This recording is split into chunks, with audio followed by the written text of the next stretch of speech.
حضرت سیدنا داؤد علیہ نبینا والسلام کے وقت کا واقعہ ہے۔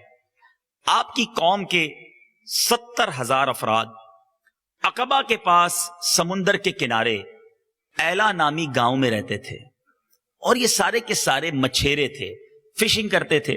اللہ تبارک و تعالیٰ نے اس قوم کا ایگزام لیا، امتحان لیا۔ ان پر ہفتے والے دن شکار کو منع کر دیا گیا۔ اچھا، امتحان اور زیادہ جس کو کہیں کہ مشکل ہو گیا کہ عام دنوں کی نسبت ہفتے والے دن مچھلیاں زیادہ آتی تھیں۔ اب اس قوم نے بھی دیکھا کہ جناب سیٹرڈے کو تو بہت ساری مچھلیاں آتی ہیں، کرے کیا؟ اب شیطان آیا۔ دیکھیں، شیطان نے آ کر اس قوم کو ایک ہیلا سجھایا کہ ایسا کرو کہ چند حوض بنا لو، چھوٹے چھوٹے پاٹس بنا لو، اور چھوٹی چھوٹی نالیاں بنا کر عام دنوں میں پانی یہاں لے لیا کرو، اور ہفتے کے دن اس کو بند کر دیا کرو، اور اتوار والے دن اس حوض میں سے شکار کر لینا۔ گویا کان ادھر سے نہیں ادھر سے پکڑوایا اس نے۔ حالانکہ دیکھا جائے تو شکار ہی تھا۔ پاٹس کے اندر، چھوٹے حوض کے اندر اگر آپ مچھلیوں کو بند کر رہے ہیں تو یہ ایک طرح سے شکار ہی تھا۔ لیکن اس قوم نے یہ ہیلا مان لیا شیطان کا، اور اس نے جناب یہ کرنا شروع کر دیا۔ اچھا، اس قوم نے کام کیا کیا کہ جو وہ 12,000 لوگ تھے آپس میں ایک دیوار کھڑی کر لی، کہا تم الگ ہم الگ، ہم تمہارے ساتھ نہیں رہیں گے، تم حرام کما رہے ہو، ہمارا تم سے کوئی تعلق نہیں۔ بیچ میں ایک دیوار کھڑی کر دی گئی۔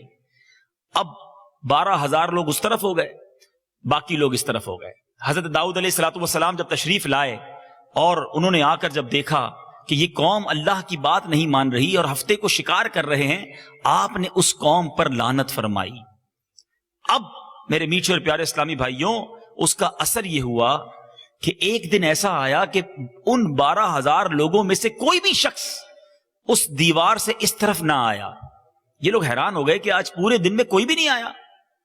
اب جب ان لوگوں نے دیوار پر چڑھ کر وہاں دیکھا تو میرے میٹھے اور پیارے اسلامی بھائیوں، وہ ساری کی ساری قوم بندر بن چکی تھی۔ 12,000 افراد وہ سارے کے سارے دھتکارے ہوئے بندر بن گئے۔ اب وہ 12,000 لوگ جب بندر بنے، کیونکہ آپس میں رشتہ داریاں تھی، اب وہ لوگ یہاں آتے اور آ کر انہوں نے اپنے قوم کے لوگوں کو تو پہچان لیا۔ کوئی کزن تھا، کوئی چچا تھا، کوئی ماموں تھا، ان کو پہچانتے تھے وہ بندر، لیکن یہ لوگ نہیں پہچانتے تھے کہ یہ بندر کون ہے، میرا کون سا رشتہ دار ہے۔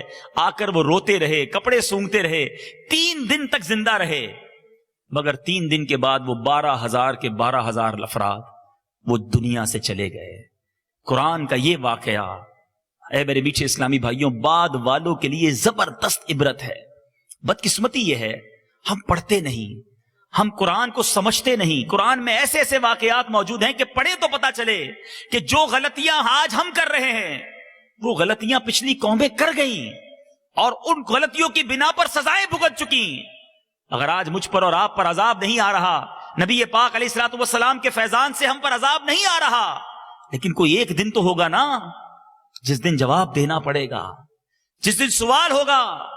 اے میرے میٹھے اور پیارے اسلامی بھائیوں، ذرا غور کیجئے اس واقعے سے میسج کیا ملتا ہے کہ کبھی بھی اللہ کی ناراضی والے کام کی طرف نہیں جانا چاہیے، اور خاص طور پہ جب روزی کا معاملہ ہو، رزق کا معاملہ ہو، اس میں حرام کی طرف نہیں